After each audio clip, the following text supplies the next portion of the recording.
Hi, this is Chef Ranveer Brar. I cook for a living, and I hope you've seen me cooking, and I hope you've cooked some of my food in your kitchen. And I'm very excited to be talking, not cooking, on Trust Me, I Know What I'm Doing. Yeah. My name is Abhay Dandekar, and I share conversations with talented and interesting individuals linked to the global Indian and South Asian community. It's informal and informative, adding insights to our evolving cultural expressions, where each person can proudly say, "Trust me, I know what I'm doing."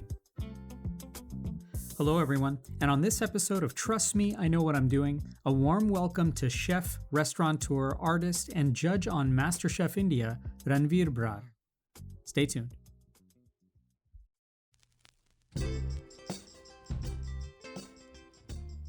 So it's become more and more obvious to me that art and the capacity to create something is just inherently present in all of us.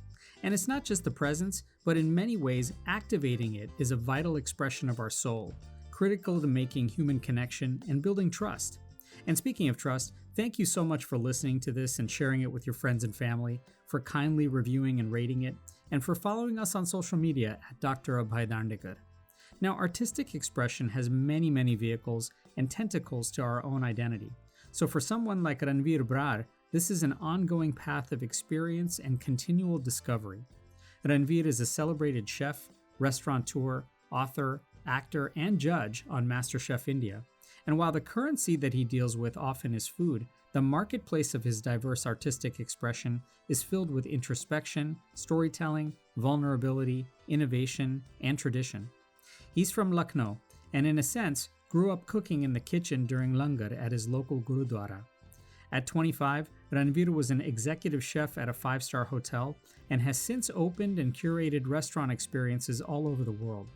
But perhaps the scale of his talent has been magnified by his incredible media popularity, cooking on YouTube and Twitter with millions of followers, serving as a judge on MasterChef India, and finding novel ways to connect with audiences through his constant culinary quest.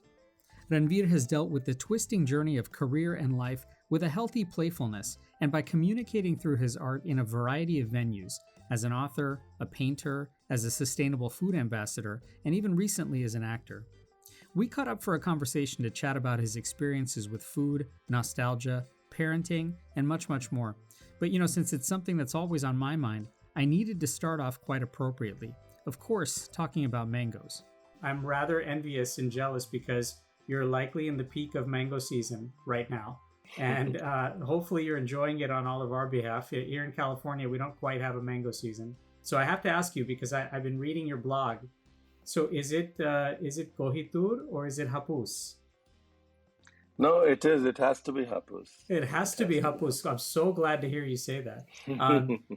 For some people though, they're so rigorously loyal to the fruits of their region and their varieties. And in some ways, is it fair to make a judgment like that? I mean, of course, I'm quite loyal to hapus, but is it fair to do that?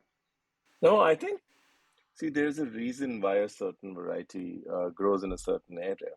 And I always say that, food is a very small subset of a much bigger ecosystem. And I think that basically is it. Whatever grows together goes together. So if it's growing in your area, Right. it's good for you. Exactly. I have to ask you one thing now because, if you think about it in that way, mangoes is just a proxy for things that are so specific, so seasonal, so local. And I know that you're such an advocate of things being seasonal and local when you eat them. Does this, for those who are at the scale of success that you are, does this create sort of a tension with trying to scale food widely or even create a brand when specific things are only available in specific times of the year? I think it does, but then that's the whole point of it. The whole point is you're always also contradicting yourself, by trying to say something and do something else. And sometimes seasonality really tests your scalability, Mm, right? yeah.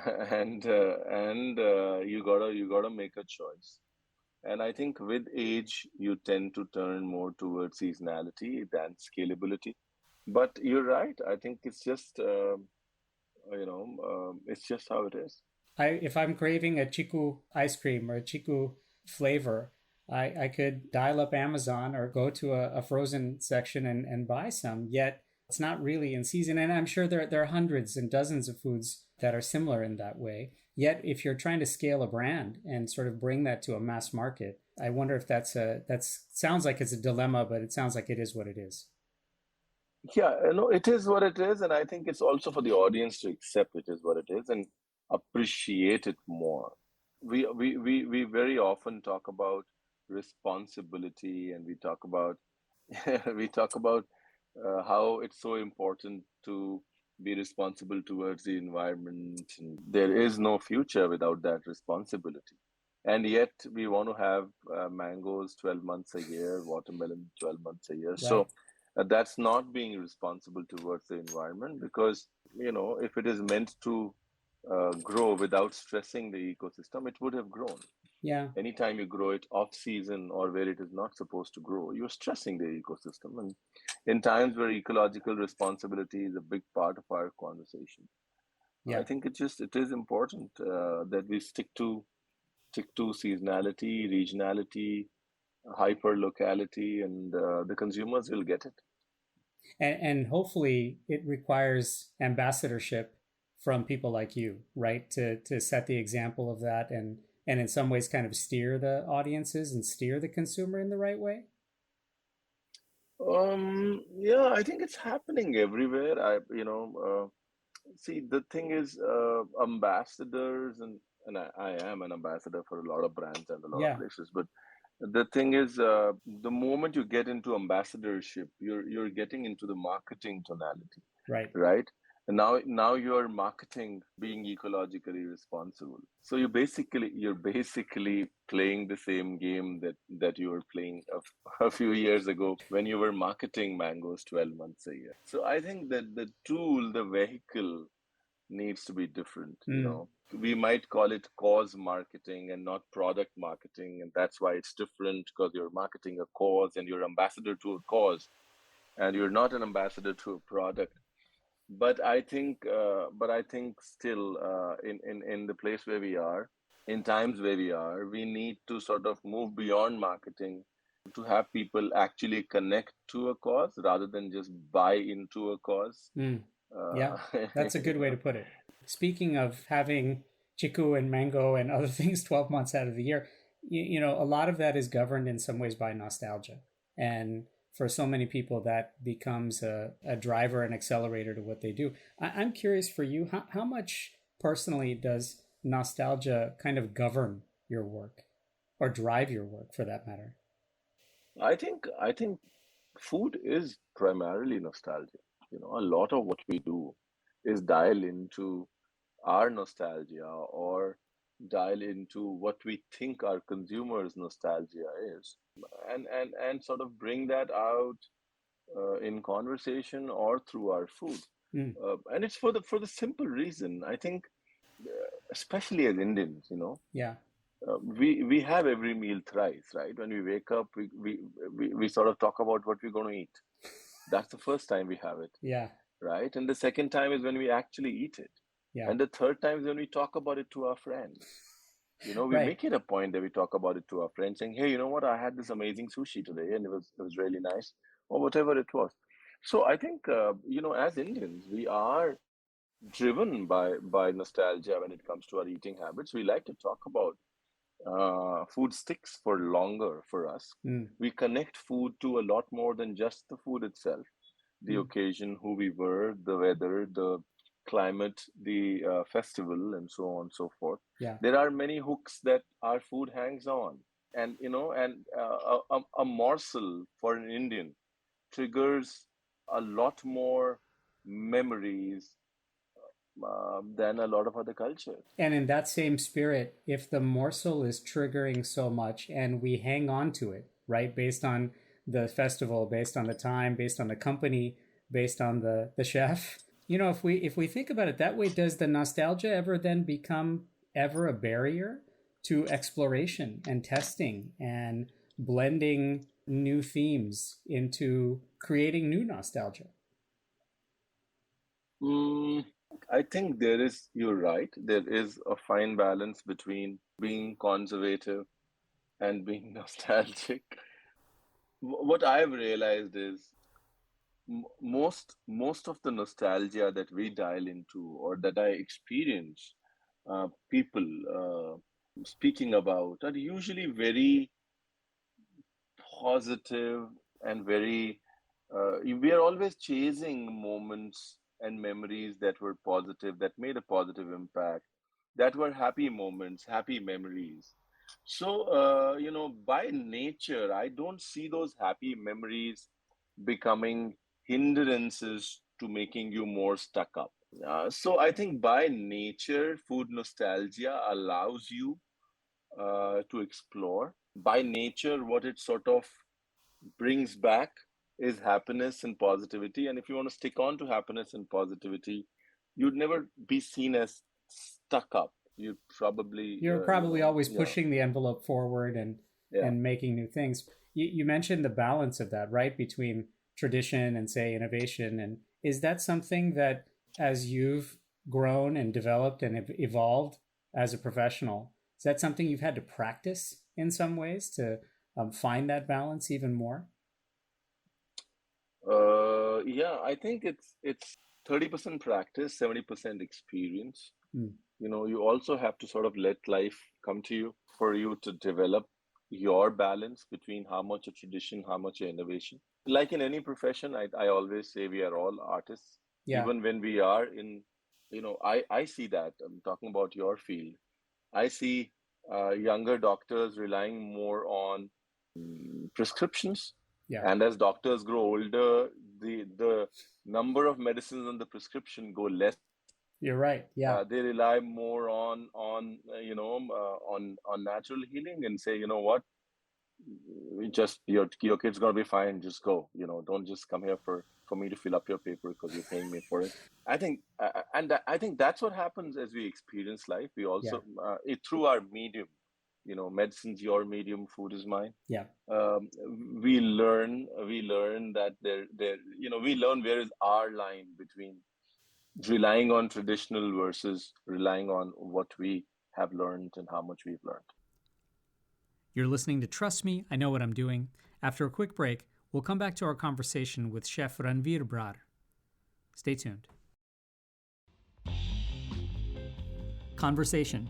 It's the antidote to apathy and the catalyst for relationships. I'm Abhay Dandekar, and I share conversations with global Indians and South Asians so everyone can say, trust me, I know what I'm doing. New episodes weekly, wherever you listen to your podcasts.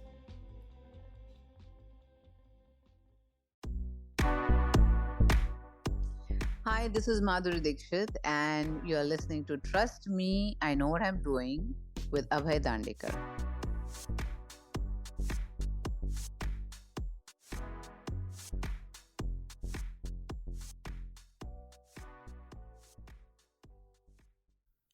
Welcome back to Trust Me, I Know What I'm Doing. Let's rejoin our conversation now with Chef Ranveer Brar.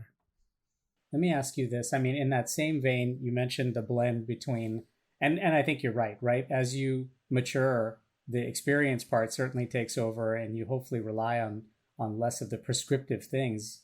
True. If I had to now take you back to being a 25-year-old and an executive chef of a five-star hotel, what perhaps do you miss about those days? What perhaps are some of the things that do you feel like during those times that you were perhaps able to take more risks? Or were there elements about that time in your life that perhaps you miss now? I think for me, um, the ability to fearlessly invest myself emotionally Mm, um, into people, yeah, into myself, into causes, into my profession. I think that you are after a point in time with a certain age, you don't really you become a little more mechanical Yeah. And you investing yourself emotionally into something, yeah, is not as you're not as aggressively out there looking to get hurt. Let me put it like that, as you are. But I think I miss that. Yeah. I miss that. I think you draw a lot from those moments of both success and failure when you've invested yourself deeply and emotionally into something that you strongly believe in or people that you strongly believe in. Did that, by the way, ever come out in the product when do you see what I'm saying? Where the food perhaps was also reflection of that investment in the people and the engagement, so to speak. It does. It does. I think food's an expression of what's going on inside you, anyways. Yeah. Now, when as you've developed the experience, I have to tell you something. I read about some of the things that you were writing, particularly about your own hierarchy of self actualization. And I love that. The relating it to Maslow and the pyramid, and where the chef starts with the foundation of taste and then helps, create that flavor and the texture and appearance and aroma, while the diner experiences this, of course, in the opposite manner. And I thought that was such an elegant way to put things. I wanted to ask you something related to that, in that, is this kind of cycle at all symbolic of your own career as an artist, where you're trying to reach that pinnacle of self actualization by perhaps even diversifying the visuals and the emotions and the textures and the appearances that you're creating? Yeah, no, I think it is. I think, the reason I love Maslow's theory is because again, I'm using this word very often, but it does dial into the most basic precinct to being human. What does it mean to be human, right? Yeah. And if you are an artist who believes in expressing themselves, I mean, you are always trying to be as close to yourself as possible, as close to being human as possible. Your expression, you're always trying to make your expression connect to people. Mm. So that's why you just inherently gravitate towards something like a Maslow's theory. I personally believe that a lot of the lower stages are about defining yourself as an artist, as somebody who likes to express themselves. The upper stages are then about expressing that definition Mm. and ultimately finding that definition through other people. Yeah. And I think that is true for any form of art, whether it's music or dance or or cooking. Anything. Yeah. I think eventually you're looking to find yourself in other people around you Yeah. through your expression. When you have noticed in your career where there have been bumps in the road or failures or steps back, is it harder to find the company of others around you? And is that maybe a reason why it's perhaps more challenging during those times? As you mentioned, that if the success is finding the sort of freedom and sharing that expression with others, then perhaps the bumps in the road and the failures are when you can't find that other person to share it with. Yeah, I somehow for some reason I agree to a part of it, Yeah. but I also very strongly believe that most of the answers are usually within ourselves. Yeah. Um, and the world behaves with us the way we behave with ourselves. The world is a manifestation of our internal conversation. I've very strongly believed in that. And I think usually realigning your internal conversations allows you to realign with how you look at the world, and similarly how the world eventually that determines how the world looks at you. So I think that for me is a bigger factor Mm. in moments of success or in moments of failure. You need to realign your internal conversations first. Yes, I truly believe that the quality of our life is directly proportional to the quality of relationships that we have with people. So, that also is something that you need to be able to align. I have this shortcut. every time I'm feeling like, like things are not working out, I just pick up the phone, call anybody, any friend, and just check on how they're doing without even mentioning what's going on in my life. Just check on how they're doing. Just have a chat with them purely about them and not me. And it usually works because it just sometimes it just you just get your answers through other people. Is that nourishing in some ways for you? Is it replenishing? It is. I think see what happens is sometimes when you're way inwards, you also can just start worrying about things that you shouldn't really be worrying about. Yeah, And I refuse to believe that any artist who's really expressed themselves in their art yeah. is not an introvert, Mm. is not somebody who is continuously having conversation with himself. What you eventually see is probably 5% of what is going on inside. Yeah, So I think a lot of times when you, as an artist, there's a lot that's going on inside. You tend to get borderline self-obsessed, yeah. where your problems seem bigger, and hence it's just sometimes to shake off that internal conversation. It's just important to call somebody and say, "Hey, how you doing? Tell me about you." But I'm curious, do other people around you have to sometimes remind you of that?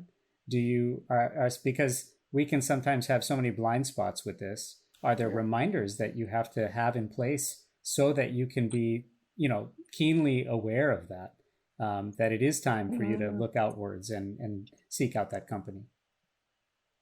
I think it's not huge reminders, but there are these signals that you usually get, and the first signals come from your parents. I always say, if you see tension with your parents, is the first sign that something's wrong inside of you. If it is not, if there is a lot of unsaid between you and the parents, eventually I believe that's the real source, um, for all of us. That's our genesis. Yeah. And eventually that relationship is the first one. I wonder if that's the ultimate sign of cultivating trust then for yourself, right? That the skills that you develop and the people who trust you probably are mirroring that amount of self trust and self confidence that you can do that. Absolutely. Yeah. Absolutely. I'm so Absolutely. struck by how versed of a communicator you are. And that of course comes across in so many dimensions. As a guide, as a teacher, as a master communicator, does it feel, especially in the food arena, does it feel more gratifying to simplify a very complex recipe or help make a simple food creation taste very complex? For me, again, I think it's that age and stage thing that we spoke about. Yeah, yeah, Where I am right now, uh, it's extremely gratifying to simplify something that people see as complicated. sure. Um, I think you're eventually, because people connect to simple things for a longer period of time. Yeah. They form relationships with simpler things. They are awed by complex things, but Mm, then that's about it. yeah. That's not a relationship. That's just sort of a momentary gasp. Yeah. And I think yeah, and I think for me, where I am,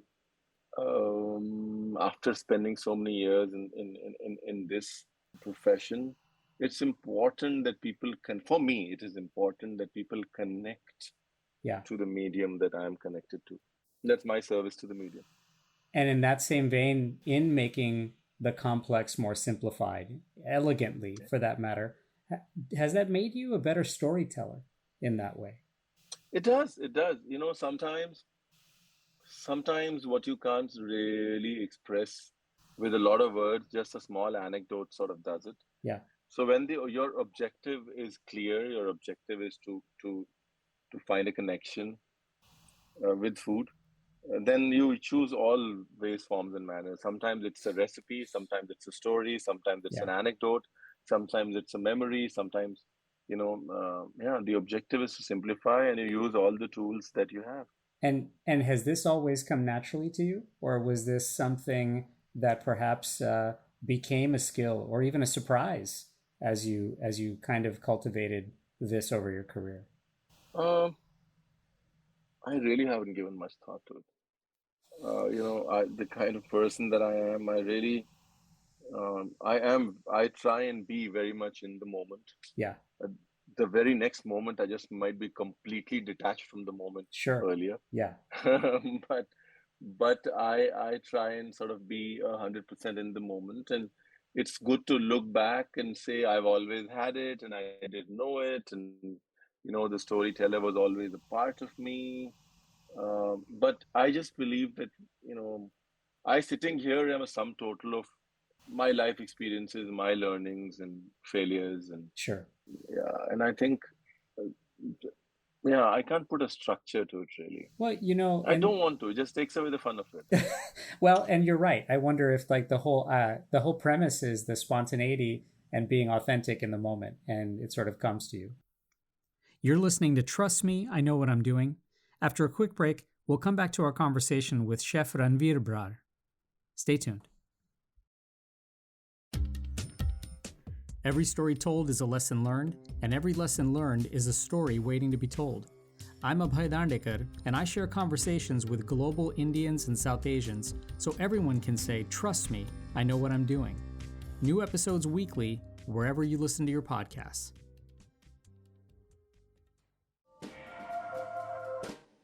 Hi, I'm Lily Singh, and you're listening to Trust Me, I Know What I'm Doing.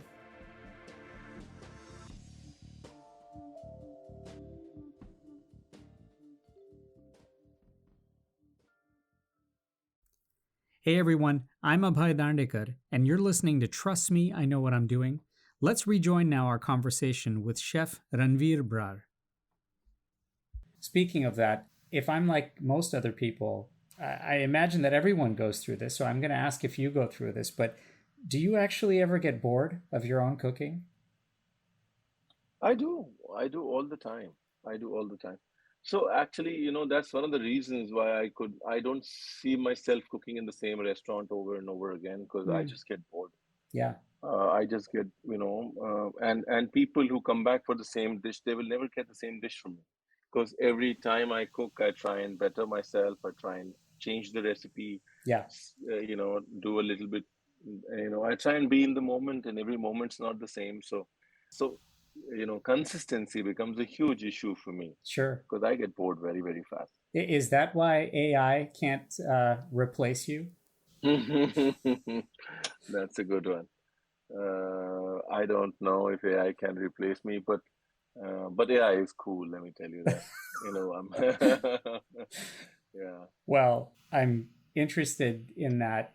You mentioned that the consistency is difficult, and yet it puts so many contours around who you are, and then also, of course, what your food is like. And you have mentioned the word artist so many times, and you're an author, you're an actor. You've made your acting debut this past fall in Modern Love Mumbai, and I'm curious what acting has taught you about your relationship with food. Hmm. See, actually, after a point in time, food is just a self-expression, right? It's just how you express yourself to the world. And if you allow yourself to get enriched, your expression gets enriched. And for me, the acting stint allowed me to get enriched because it just made me live the life of somebody else, think like somebody else, feel like somebody else, Yeah, allowed me to be a more vulnerable, and there is no bigger teacher like vulnerability, yeah. especially for an artist. The day you stop getting hurt, you stop getting touched, moved, and inspired. So I think that's what acting does to me. It allows me to be vulnerable. It Yeah, allows me to experience emotions through the prism of somebody else, while there is a little bit of me in it. at the same time. Sometimes just observing from a distance, sometimes trying to be a part of the situation. Is that that kind of you zoom out and then zoom back in, that observing from a distance and then also kind of dissecting a personality and trying to get into a character like that? Is that a kind of empathy or a vulnerability that you have to jump into that you can't get in the artistry of food? No, I think it just makes you a better person.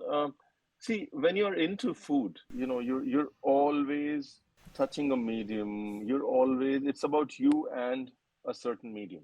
Yeah. And sometimes that relationship with food starts triggering emotions that are the same. So it also becomes predictable, right? So every time you touch food, if you're feeling the same way over and over again, if there are no more contours, if there are no more undercurrents of emotions that are being triggered, then the expression is going to become repetitive. Yeah. So and just to, I think it for me, it's great to get into acting, do that, and just come back with a newer set of emotions that get triggered. A fresh set of eyes, almost. Yeah, a fresh set of eyes. I'm curious, thinking about empathy and thinking about a fresh set of eyes as a devoted father.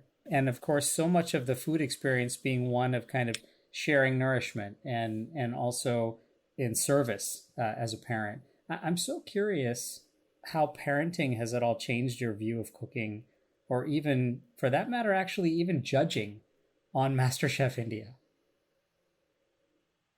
Um, See, judging is very different, right? What I've realized is that you can't leave people thinking what was wrong, why were they, why did they not move ahead, Right. right? That's unfair.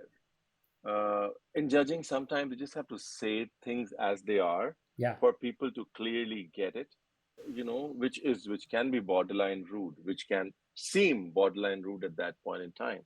But then that's a role that you got to play Yeah. there. It's not the same as cooking. Your headspace as a cook is very different from your headspace as a judge. Yeah. I often say when I sort of if when I'm not wearing the judge's hat, I enjoy I'd enjoy a simple dal. Mm. I'd enjoy simple food because when you're eating without judgment, you see intent, you see how much love they put into it. Yeah. But when you're eating your own food, you start judging it because Yeah. you're here to make yourself better. Every time you cook, you want to make yourself better. You realize, no, a little bit here, a little bit there. Yeah. So every time I judge MasterChef India, it's like I'm tasting my own food, Yeah. and that's the switch that happens. And has being a father made me a better cook? Yes, it has, because like I said, it's a different emotion that you experience, Mm. which you've never. So if you haven't experienced it, it'll not come in your food. So yes, it has made me a better chef. Has it made me a better judge? I don't know. There is a lot more empathy, but would I be vague and just be empathetic to you and tell you that you're no longer on the show, Right. or would I rather be clear to you and tell you that's why you're no longer on the show? So I think the roles are different, and it's a very tricky, very thin line to walk.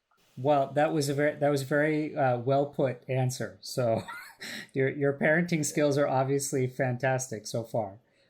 Your art and your professional profile and your videos that are celebrated and played worldwide, right, have brought a superb, just an element of celebrity that's a part of it, right? And it's constantly on display, and it's shared, and it goes viral, and there's it's popular out there. Yet, how much of you is still finding a private safety and a sanctuary and a connection, perhaps to the Gurudwara kitchen? In your mind, As I believe your father affectionately very much put it, are you still a langri? Mhm. No, so I'm still very. I'd like to think that I'm spiritual. I like to think that I'm spiritual. Um, I'd like to believe that that God has a plan for everyone, Yeah. and I'd like to surrender and leave things to the higher power. Um, am I able to invest more time cooking in the Gurdwara as much as I'd like? No. Yeah. Do I meditate? Do I pray as much as I was when I was a kid? I'd like to think I do. It's more gratitude than the 17-year-old or the 16-year-old would ask more, or the 46-year-old thanks more. I think, but I try and spend as much time nourishing, or at least keeping the spiritual side of me alive and kicking. I think it's very important. That's a part of my value system. Let me ask you this: in your head, when there are you're in times of frustration or struggle, or these are the challenges that you're working through, the problems that you're trying to solve, in your head, reverting back to being that gurudwara cook, that sanctuary, that place where you found so much joy, perhaps, is that a safe haven so that you can sort of be in the headspace to be able to tackle the problems and the sort of difficult challenges that are out there? No, but it's definitely a source of strength. Yeah. It's definitely a source of strength. It is definitely sometimes I think all of us in life need to tell ourselves, hey, you know what, I still got it. Yeah. And you need to have those moments. You need to have those moments that make you act. Well, Ranveer, I know that the source of strength for many, many out there come through your work, and it's so appreciated. Thank you so much for joining us. What a treat, and I hope we can visit with you again down the road. Sure enough. Thank you, Dr. Abhay. It's been a pleasure. Thanks so much, Ranveer. And since it was recently Mother's Day in the US, a huge shout out to mothers everywhere, and especially to being conscious of our ultimate mother, the planet we inhabit and love. Till next time, I'm Abhay Dandekar.